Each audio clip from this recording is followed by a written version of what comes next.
Hey, it's Kimmy, the Gadget Goddess, and I want to cover some of my pros and cons for this phone. Since I've had a lot of questions on social media and whatnot, I felt like I needed to get this video out relatively fast. First things first, let's get into what I like about this phone and what I don't like about this phone so far. I will start with my cons. Most people will tell you what they like first. I'm going to start with the stuff I don't really care for. Again, it's only been like 3 days. Keep in mind that how I felt when I first unboxed it and how I feel now are different. And next week, I might even feel different than that. I will tell you my Z Flip is already for sale. So if you question whether I like this device or not, there's your answer. This is a very stocky, heavy phone. Like, it's heavy. It's not really that thick to me. It's one of the most heavy phones I've ever carried, period. And the fact that there really aren't any accessories available for it yet, I'm waiting for like 5 cases. I need protection. I need my screen protectors. I need my cases. I need them to be here. Chinese variants that are not global or international versions have aggressive battery suppression. It's not going to the web as often, and it's not going to pick these things up because it wants to give you better battery life. I don't like having to set up the phone so that I get notifications. Yes, it's a one-time deal. I'm used to doing it because I've used Oppo, I've used Vivo, I've used Xiaomi, I've used Huawei. I am setting up this battery management every time. Another con is I do have Chinese bloatware, the Hey Tap Cloud. Now the Hey Tap Health I installed because it goes with my Oppo Watch, but the cloud, I'm not using their cloud. So that's an app I cannot delete. They have a wallet, I don't use that. That's all the bad stuff. Did you expect more?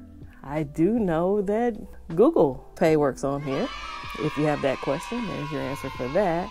My Google Assistant and everything works fine on this phone. I didn't like the screens not being full. Now, my Instagram is full page. It's a little wide, a little distorted, but Instagram is full display. The only caveat to that is if a app has a wider screen than it is taller, it will change the screen orientation for you. This is my local weather here, but you see how it turned it? This is the way I'm naturally holding the phone. It flips it for you because it feels like, hey, this is an app you might want to flip. So here we are.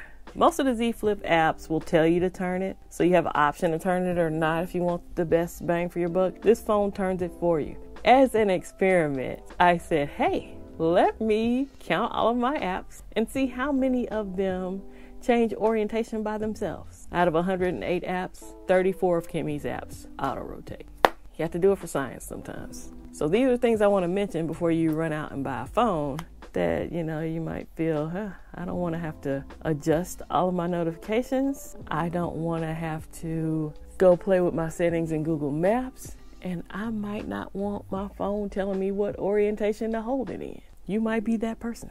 If you are that person, then don't get this phone.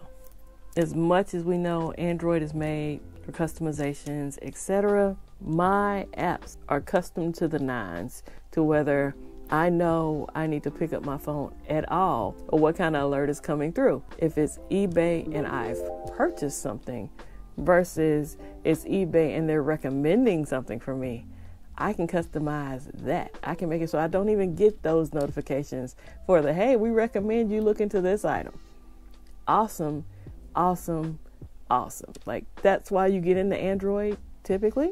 You want customization. I can customize every single thing here. Now, another plus for me, and people may not see it this way because a lot of people do payment plans, is the price. Well, I had one person comment in my last video, $1,800 for a phone that I'm not going to get but 2 years of updates on. And I'm like, if you watch that full video, I did not pay $1,800 for this phone. I'm more in the market of $1,500, which would be less than a Z Fold 3. That being the case, I like this form factor better than the Z Fold 3. I'm getting better battery life than I did on the Z Fold 3. It's been 3 days. I charged it the day I set it up, and I've charged it once since then. The same 2-day battery life I was getting out of most of my phones until I got the Z Fold, I'm getting again. So that makes me very excited, very happy. Do I like this form factor and design better? Yes, I do. Coming from the Z Flip and the Z Fold, this is the happy medium. This is paradise for me. It's right in the middle. It gives me the best of both worlds without me having to have both phones, because both phones represented something different for me. People were like, which do you like better, the flip or the fold? They were two different devices, so I felt like I couldn't really choose between the two of those because they were different. This is like the fold and the flip had a baby and it just came out a little sideways, and it's perfect. I love it. I love the form factor, and I love the battery life more. Do I keep mentioning that? I like that we have regular gestures like you do on any phone, but let's say you want to make your own custom gestures. If I swipe down, it's going to ask me to unlock it because I just locked the phone. Instagram opens. So I have down set for Instagram.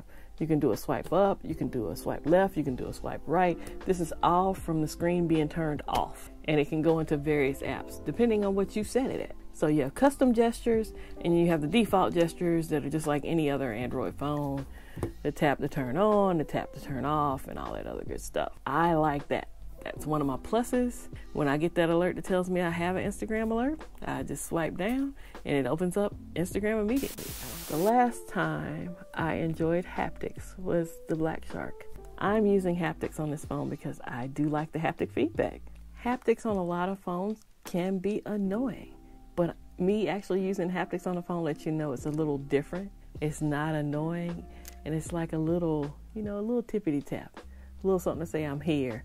Not, I'm using all your battery, vibrating your phone to death. Your girl's not a haptic fan, but yes, she loves the haptics on this phone, along with the animations on this phone.